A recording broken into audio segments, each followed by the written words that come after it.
Saturday. When you look at the international or global financial markets, the different stock markets, they have been closed since last Saturday. That is Saturday, Sunday, and Monday. They were reopened again yesterday. That was on Tuesday, and of course we are here to give you a brief of what happened on Friday, as well as a little bit of what happened on Tuesday market trading. My name is Anthony Sebali, and I am your host. Remember to follow me on Twitter. My handle is at Anthony Sebali. You can also follow Smart24 TV at Smart24 TV and get to, of course, like and retweet some of the top headlines in the financial markets, but as well in other business segments where we, of course, keep you updated on our different social media. Those of you on Facebook, you can find us at Smart24 TV Official, and on Instagram at Smart24 TV_, and you can always get the latest content on business there. Now, the show is proudly brought to you by Altex East Africa. Yes, well, I understand we've been in the holiday season and a lot has been taking place, but we can see that definitely to this date we still have people trading in the bond market, and these are markets that are being, of course, looked at as some of the most attractive investments at the moment. When I talk about the bonds, I'm talking about debts that are transferable, government debts in particular that are transferable, and these debts can be acquired through primary dealers. But at Altex East Africa, we get rid of all the intermediates and give you control over how you want to invest, how much you want to invest. The control is given back to you, and this is simply through dialing *292#. When you dial *292#, you will forget about all the stockbrokers, you will forget about the intermediates and so many other hurdles that many people have been able to actually encounter when trading on the bond market. This is a secondary bond market where we provide for you a platform for you to be able to buy or sell or do both at the same time on the Altex exchange. What you need to do is to have some mobile money on your MTN mobile money wallet or on your Airtel money mobile wallet, so you can transfer that money onto the exchange and be able to use it for trading.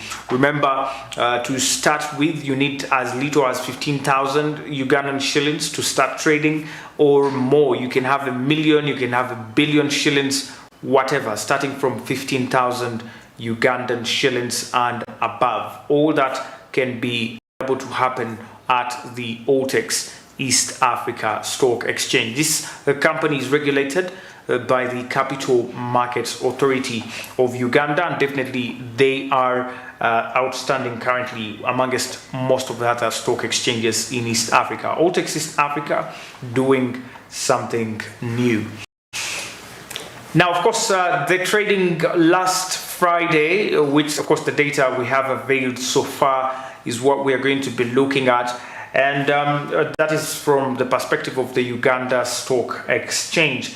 According to the Uganda Stock Exchange, we had about just 3 participants in the trading on Friday, and the day ended with 5 gainers on the market, and these were led by Wumeme Limited. Wumeme gained about 9.13% on their share price, closing at 275.0 Ugandan shillings.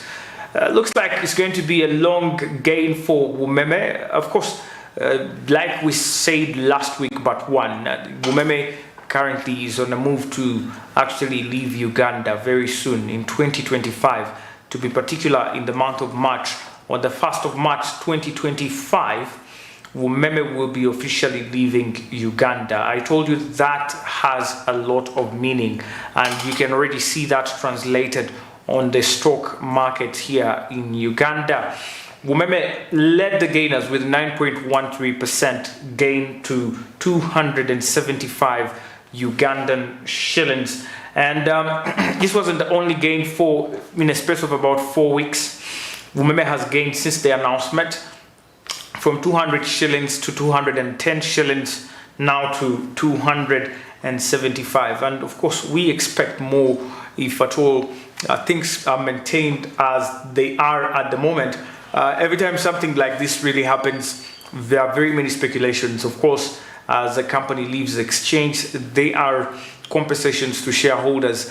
Some of the traders or the investors could be looking to some of these opportunities. But also remember, Wumeme has been one of the very faithful companies when it comes to dividend issuance. It's been very faithful since listing in the year 2012. The company came on board with a total of about 400 shillings per share, close to that, but a little beyond that, about 425 Ugandan shillings per share, and was actually really oversubscribed to when it came in 2012. The company continued to, of course, gain after a little while to 500, then backwards to 300, and now to 200.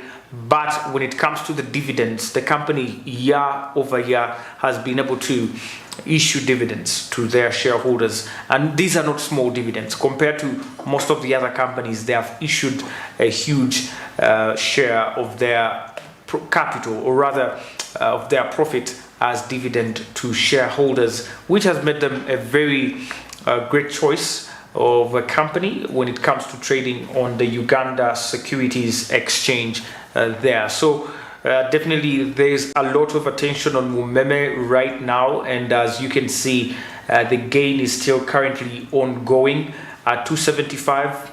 The sky is the limit. We could have the company going back to its initial public offer pricing of over 400 shillings per share. And rumors, of course, have it also that the company, as it exits, they will be giving shareholders at least 600 shillings for every single share that they hold with Wumeme. So all that is really sounding so good, and definitely translating into the high demand we are seeing currently on the Wumeme stock. So you can be part of this before it gets too late, because usually these things do not last.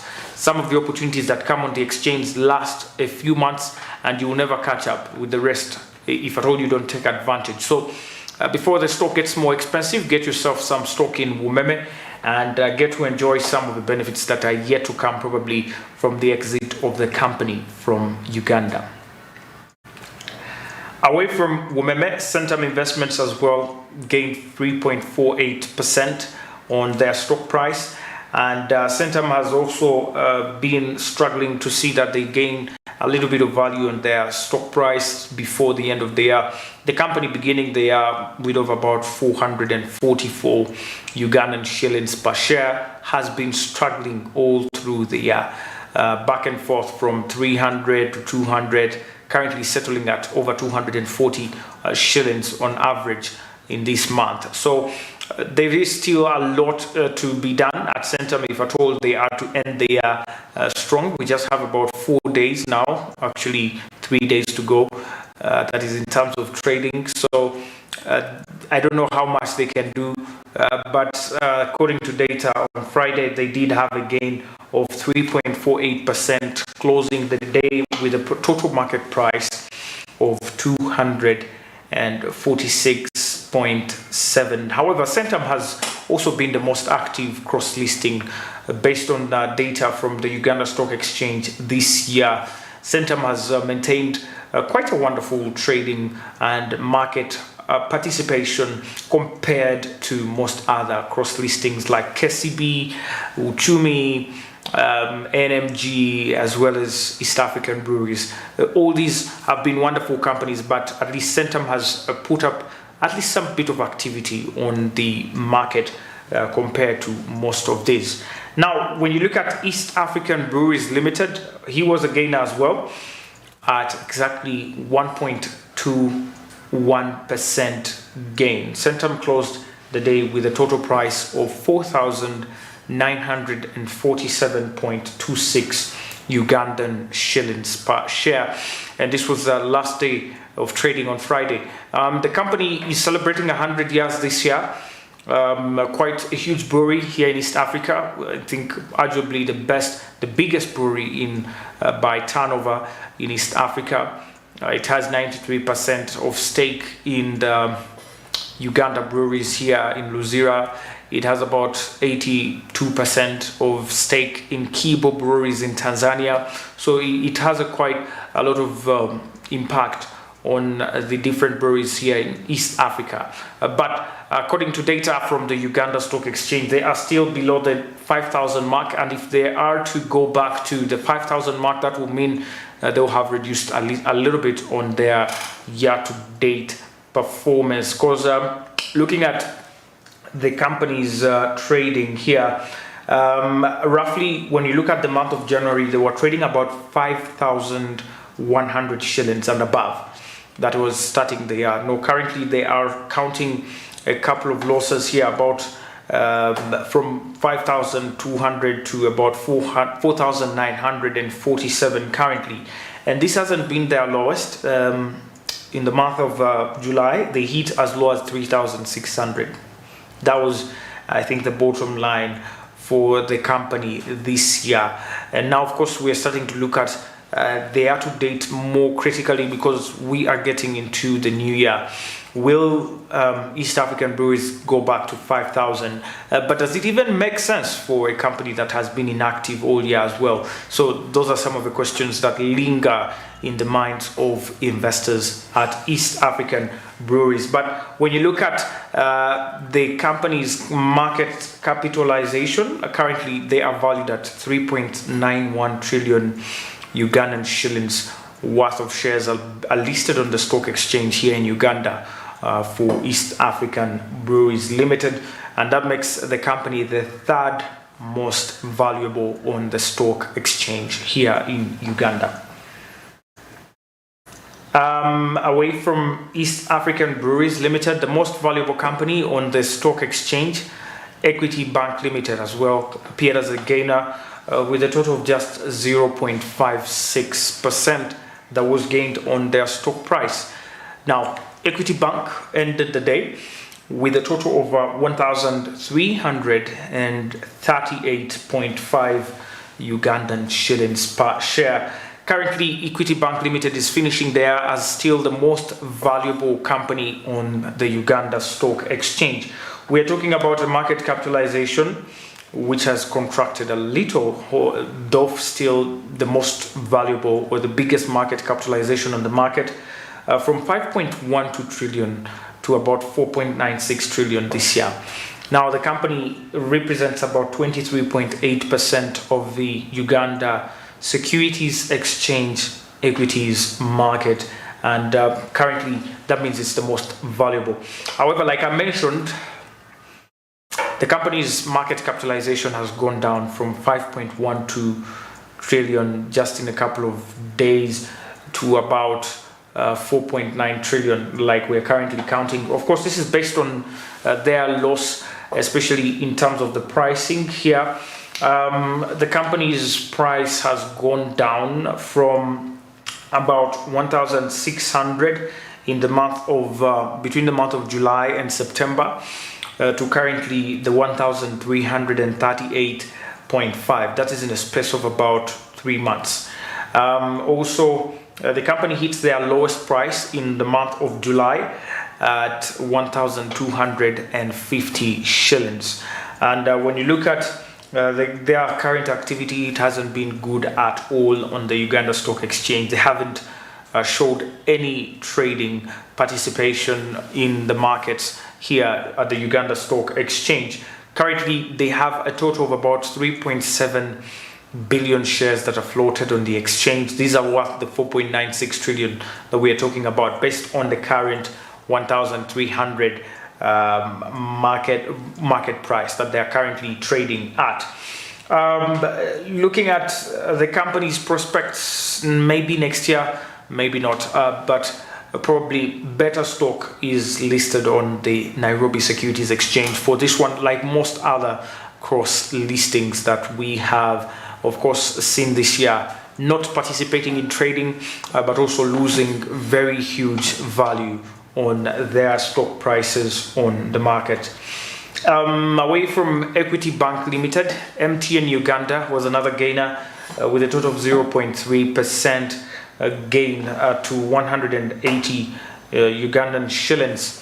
There was a little bit of hope that probably MTN would recover from the current year-to-date loss that they are suffering, but seems it's running out of time, and there's very little progress. Now MTN Uganda is still the currently it's the newest company on the stock exchange to be listed, and this was after, of course, its initial public offer that ended on the 6th of December 2021, which saw the company get listed on the main board of the Uganda Securities Exchange. Now MTN's market capitalization currently stands at a 4.03 trillion Ugandan shillings mark, which makes MTN Uganda currently the second most valuable company on the Uganda Stock Exchange. The company represents about 19.4% as well of the entire equities market on the Uganda Securities Exchange. With Friday's trading, we had a 0.53 Ugandan shillings appreciation in price, a very small appreciation, but led to a 0.3% gain in the stock price for MTN Uganda. Well, that is back to the 180 shillings, so nothing much really changed for MTN. But notably, when you look at the volumes, they did have a good volume of about 10,800 shares, and that is were valued at 1.94 million Ugandan shillings. That was traded on the Uganda Securities Exchange on Friday. The shares outstanding currently at MTN are over 22.4 billion shares currently, and the company's stock price has been at 180 for quite some time. When you look at the curve there for MTN, you'll see a very straight line there at exactly 180 shillings in the month since the month of November. So that shows you how constant the price has been there. There hasn't been any demand for the stock currently. Remember, this year we did expect as well Airtel Uganda to join MTN Uganda on the Uganda Stock Exchange. Of course, that is in response or in obedience to the act of the Uganda Communications Commission that was amended 2020. That of course states that every national telecommunications company must list at least 20% of its stake on the Uganda Securities Exchange. That didn't happen because the company says the market wasn't ready for an initial public offer, which of course the Uganda Communications Commission consented to, as well as officials from the Uganda Securities Exchange, and they were given a grace period of at least about a year to be able to see how the market actually turns out, so that they can be able to have their initial public offer. But back to MTN started the year with about 194.99 Ugandan shillings. Currently, that represents a loss of about 7.69% of their price valuation in terms of year to date, which is the 6th on the Uganda Securities Exchange. However, MTN has still maintained its third position in terms of trading, and currently is the third most traded on stock in the past 3 months. So dating back from the 26th of September to the 23rd of December, that was on Friday, the company's total stock has been about 5.86 million shares, and these are valued at 1.07 billion Ugandan shillings in turnover, and with an average of about 93,058 traded shares, the company has been able to secure the third position still after this particular trading on Friday. And currently MTN also had about 1.05 million shares, which was their highest volume in the last 3 months. That was achieved on the 18th of October. MTN continues to be one of the choice companies to be able to invest in at the Uganda Securities Exchange, of course, based on their dividend policy. So far, much as they are new on the stock exchange, they have been able to issue dividends in their first year. So there is a lot of prospect and something great to expect out of MTN Uganda, definitely in the year 2023. We are going to take a very short commercial break. Our time is fast spent, but when we do return, we get to look into the losing side of the Uganda Stock Exchange last Friday and wind up the markets here with a summary and what we should expect this week. But then also we will get into the Nairobi Securities Exchange and see what they had for us, and as well the United States stocks. My name is Anthony Sebale, and you're watching Financial Markets. Stay with us. We'll be right back.